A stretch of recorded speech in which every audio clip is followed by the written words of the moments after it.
Hi friends, स्वागत आहे माझ्या चॅनलवर। बघू शकता मस्त असं छान अशी एक मी रेसिपी घेऊन आलेली आहे तुमच्यासाठी।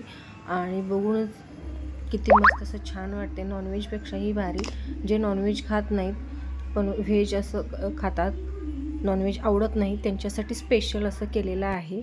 जसं सुक्खं मटण म्हणतात ना, सेम तसंच मी सोयाचं केलेलं आहे। इथं एक कॅप्सिकम घेतलेला आहे बारीक कट करून, आणि इथं कोथिंबीर घेतलेला आहे बघू शकता तुम्ही, आणि इथं जिरं घेतलेलं आहे, आणि इथं बारीक चॉप करून घेतलेला कांदा आहे, 2 कांदे कट करून घेतलेत, आणि इथं सोया मी भिजवून घेतलेला तेच मी चॉपरला बारीक करून घेतलेला आहे बघू शकता तुम्ही। इथं दुसरं कोणताही इथं मसाला नाही वापरला तरी चालतं।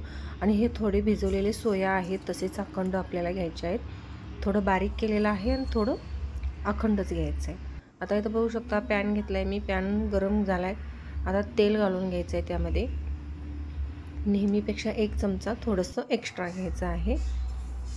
आणि आता इथं मीठ घातलेलं आहे। तेल आपलं गरम झालेलं आहे। आता हे कांदा घालून घ्यायचा आपल्याला, बारीक जे आपण चॉप करून घेतलेला असतो। बघू शकता तेल छान तापलेलं आहे। आता हे एकदा आपण परतून घ्यायचं, जेणेकरून कांद्याला सगळा तेल लागला जाईल असं दाखवल्याप्रमाणे करायचं। आणि खूप छान मस्त असं टेस्टी लागते ही भाजी। तुम्ही भाकरीसोबत खाल्लं तरी चालतं। आता हे कॅप्सिकम म्हणजे आपली शिमला मिरची, ते आता 1 घेतलेलं मी चॉप करून, आता तेही ह्यामध्ये छान भाजून घ्यायचं आहे। छान असं भाजलं गेलं पाहिजे, म्हणजे जे ढोबळी मिरची आहे आपली त्याचा कच्चापणा गेला पाहिजे। आता इथं थोडंसं जिरं घालायचं आहे आपल्याला, आणि थोडीशी मोहरी घालायची आहे। ऑप्शनल आहे, जर हवं असेल तर घाला, नसेल तर काहीच हरकत नाही। बऱ्यापैकी लोक घालत नाही, पण घातलं तर टेस्ट छान येते त्याची। आता हे सगळं आपण व्यवस्थित सगळं मिक्स करून घेतलेलं आहे। आणि जे सोया आपण बारीक करून घेतलं आहे चॉपरनं बघू शकता, ते इथं घालायचं आहे आपल्याला। अगदी थोडंसं ठेवलेलं आहे मी। आता हे सगळं मिक्स करून घ्यायचं आहे व्यवस्थित।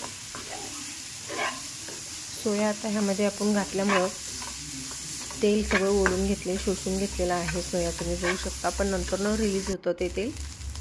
आता इथं मसाले घालायचे आहेत आपल्याला काही बेसिक, गरम मसाला, हळद, लाल शिमला मिरची पावडर, आणि आपला घरगुती लाल तिखट घालायचं आहे।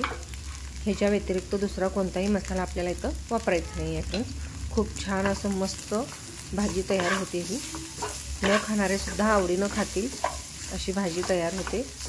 हे सगळं व्यवस्थित मसाला भाजून घ्यायचा आहे आपल्याला छान, 1-2-3 मिनिट तर छान भाजलं गेलं पाहिजे।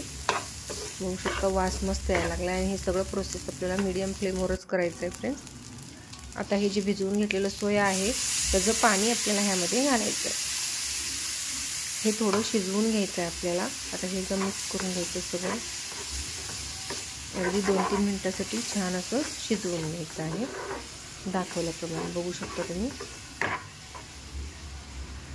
आता हे मी लीड लावणार आहे, याला लीड लावून अगदी 2-3 मिनिटं शिजवून घ्यायचं। जर कोण चॅनलला नवीन असेल तर लाईक, शेअर आणि सबस्क्राईब करून घ्या। अशा छान मस्त रेसिपी तुम्हाला चॅनलवर पाहायला मिळतील फ्रेंड्स। बघू शकता तेल कसं रिलीज झालेलं आहे। थोड्या वेळापूर्वी आपल्याला तेल दिसत नव्हतं, पण आता आपण छान शिजवून घेतलं 2-3 मिनिटं, त्यामुळे तेल छान रिलीज झालेलं आहे। आता हे आपण भिजवलेले सोया ह्यामध्ये ॲड करायचं आहे, आणि व्यवस्थित सगळं मिक्स करून घ्यायचं आहे फ्रेंड्स, जेणेकरून सगळा मसाला सोयाला लागला गेला पाहिजे। एकजीव करून घ्यायचं सगळं दाखवल्याप्रमाणे।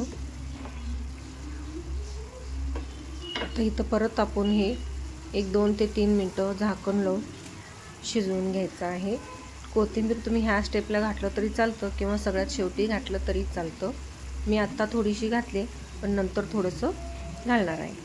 आणि जर बटर असेल तर तुम्ही बटर घालू शकता, नसेल तर काहीच हरकत नाही। असं पीस करून सगळीकडे असं घालायचं, आणि मग लीड लावायचं, म्हणजे छान असं बटर सगळीकडे व्यवस्थित भाजीला आपलं लागलं जातं। बघू शकता किती छान मस्त आपली भाजी तयार आहे। वास मस्त सुटलेला आहे बटर घातल्यामुळं।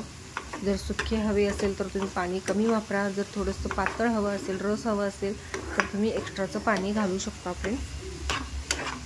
आणि तो गरम पाणीच वापरायचं आपल्याला, जर तुम्ही एक्स्ट्रा पाणी घालणार असेल तर। बघू शकता मटनपेक्षाही खूप छान असं व्हेज भाजी आपली तयार झालेली आहे. दिसायलासुद्धा नॉनव्हेजसारखंच दिसतं, कोणालाही वाटणार नाही हे व्हेज आहे असं बघितल्यानंतर. बघू शकता किती छान मस्त दिसत आहे. आपली भाजी करून तयार आहे. तुम्हीसुद्धा अशाच पद्धतीनं छान अशी मस्त सिंपल रेसिपी नक्की ट्राय करून बघा फ्रेंड्स. आणि पूर्ण व्हिडिओ बघितल्याबद्दल अगदी मनापासून सर्वांना धन्यवाद. थँक्यू सो मच सर्वांना.